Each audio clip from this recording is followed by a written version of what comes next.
Alright folks, welcome to The Zone. We've just finished watching Manchester United draw with Everton, and as always I'm going to be giving some thoughts and some little, I don't know, an analysis or just my opinions as a fan.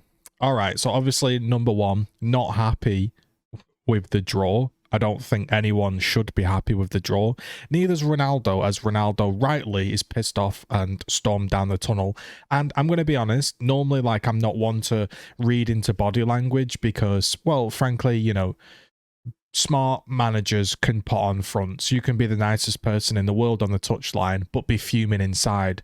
But it does irk me. I don't know if he's putting it on or not, because we do know he gets angry behind the scenes, but it does irk me that with 10 seconds to go at 1-1, when we have a throw-in on the halfway line, he's having a laugh and a joke with Scott McTominay and smiling away, this is Ole. And then we go and draw the match. And I just can't imagine having even the desire to fake a smile and a laugh. I know it could be a, hey, let's just laugh and smile, pretend it's not got to me, but it annoys me. I know it shouldn't, it's just a body language thing, but it does annoy me. So let's shift myself over there. So I've wrote some notes down. So here's the first thing, right? So when the team sheet is announced, we have changed Dalot. So Dalot, Telles, Pogba, Sancho, and Ronaldo. So of the team that has just won in the Champions League versus Villarreal, a team that has not lost this season, a good fight back, a good mentality, we have changed 5 players. 5 players, and of those 5 players we've changed, the 2 people that came on, Lingard and Matic, also didn't play. So the people that ended the pitch and the people that played, effectively there's almost like 7 changes, because those 5 I just mentioned aren't starting, neither is Lingard and Matic. So immediately I'm kind of like 5 to 7 changes depending on how you judge it. Doesn't make much sense when you're not in good form and you finally beat a difficult team. So immediately that was like a So yeah, I wrote down that I was surprised about that, and that it was disappointing to see Scott McTominay and Fred at home again. Now the reason I say that is everyone has a go at Fred. Fred is our only fit modern defensive midfielder. I don't think he's good. I don't think he's good enough.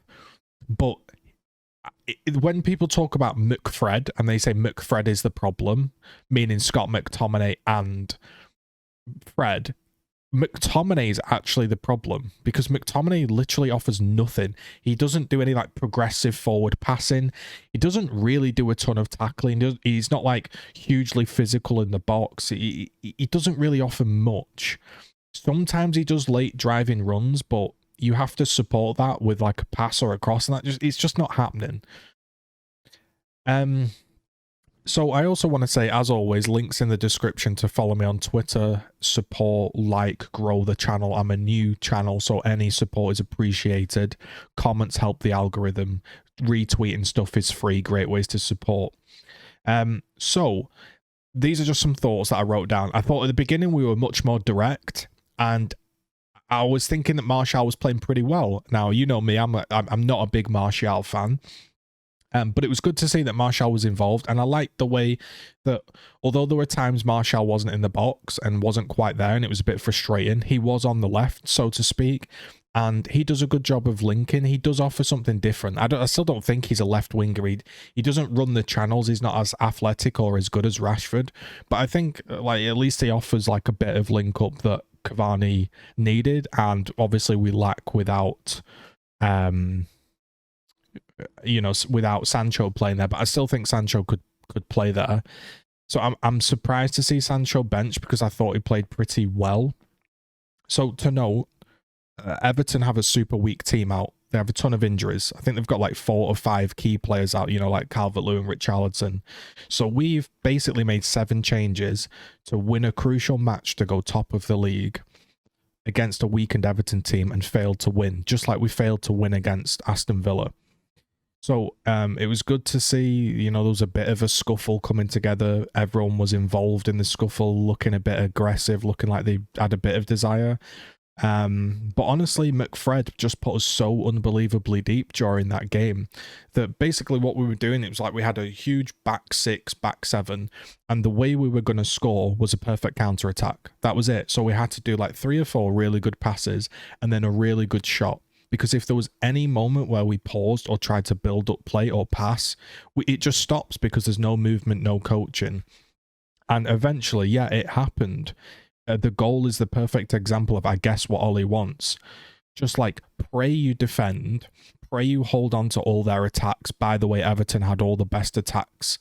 And then you need multiple perfect passes, like ping, ping, ping. Bruno then does a bit of individual skill, turning a through ball, and Martial gets a lucky deflection. But it goes in. But that's what we're hoping for.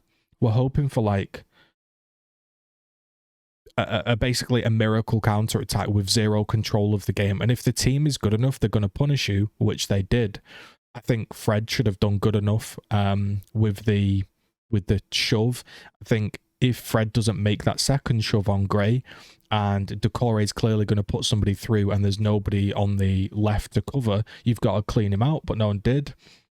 Yeah, we did some positive changes. Lindelof did okay. You know, I felt like Cavani's better as a sub, but, you know, I just feel like he would have been a lot more effective if people were giving him the ball, and I just don't think Martial works as a left winger, even though I've said it, he played all right. If you're trying to do that miracle counter-attack, I think you need someone rapid, not Martial. I'm not even, like, Martial ain't the reason we lost this game, so even me as someone that doesn't like Martial, he played all right. Sancho came on, didn't waste the ball. Ronaldo came on, didn't waste the ball. Always like good qualities to have, because, you know, frankly, if you're not wasting the ball, your chances of keeping it, creating chances go up. And having 2 wingers in Greenwood and Sancho that keep the ball make the team more balanced, and then the other team have to defend properly. So, like, by defend properly, I mean, you know, they can't just overload the left-hand side and not worry about the right, or vice versa. And then he subbed off Fred, and I feel like we kept on McTominay. So we had Pogba come on, and people will say, oh, Pogba didn't do enough, this is why Pogba doesn't work. But actually, Pogba started to do those passes from deep, and if he'd have been playing the whole game, we might have done something.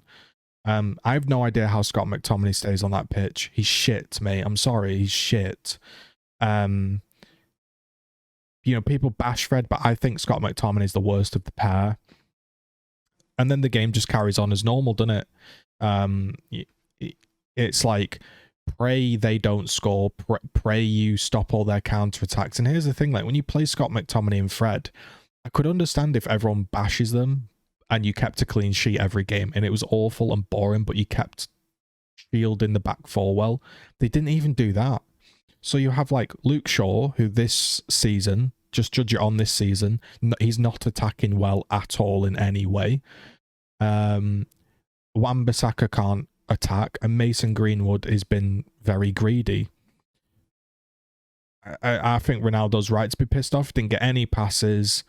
Just, I don't know why he's even on the bench. Like, Ronaldo's probably like the one player who's looked after his body better than anyone else in the entire history of world football. Never injured, plays every game. So if you ask him, hey man, are you fit to play this game? And he says yes, you trust that he knows what he's on about and you play him. You don't bench Ronaldo in any situation other than when he tells you, yo, I'm fucking knackered, I'll sit out this game.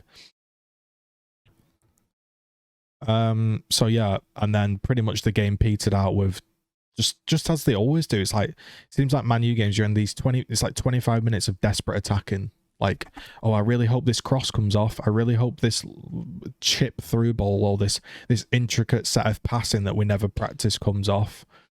Game just completely petered out to nothing. Completely nothing. I just didn't really get it. I just don't get it. How do you make 5 to 7 changes depending on you look at it and not beat an entirely crippled, weakened Everton team? You know why? It's because he keeps playing basically 6 at the back that can't attack. You're basically playing a back 6 with a keeper, and then you have Greenwood, who I really rate, but has been greedy and should have been taken off. Look, you could have had something. You could have even done something like Rashford, Tellez on the left, Sancho on the right, Cavani and Ronaldo up top, firing in crosses. You could have taken off Scott McTominay and had Pogba in there. Ton of stuff you could have done, right? Every game it's McFred, back six, and we're still conceding. We ain't kept a clean sheet in forever. He's done a good job of getting rid of all the crap players and getting rid of all the deadwood. But he ain't doing anything. And even if he does think about this, right, even if for some stupid, unbelievable reason he won the Premier League, do you think he could win the Premier League again and again and again? Like, I think Klopp could win the Prem multiple times. Guardiola could. Tuchel could. Even Rafa Benitez, mate, if you gave him the good enough squad, or Rodgers. Like, if Brendan Rodgers had our squad, I think he could win a league multiple times. I have no faith in Ollie. And the thing is, he's not going to get sacked. So it's even pointless saying Ole out, because even though I guess I technically am Ole out, or I'm not against him being fired, he ain't leaving. As long as if he gets top 4 and he shuts up and doesn't rock the boat, the Glazers are happy. So it's like 10 years without a league. This league's over, already out of the cup. I think it's something like he's lost 7 out of 11 Champions League games. Over his career, he's lost every semi-final, never won a trophy. You know, there's don't make any sense, mate, does it? Like, it don't make any sense. So just shit. It's just frustrating shit, man. I honestly, it's got like an unbelievable squad, and we cannot attack. We can't link a single attack. Like, it's Ole, yes, but it's also the stupid club that keeps employing like these backroom staff that they don't know what they're doing. Anyway, that's my thoughts for today. It's just shocking.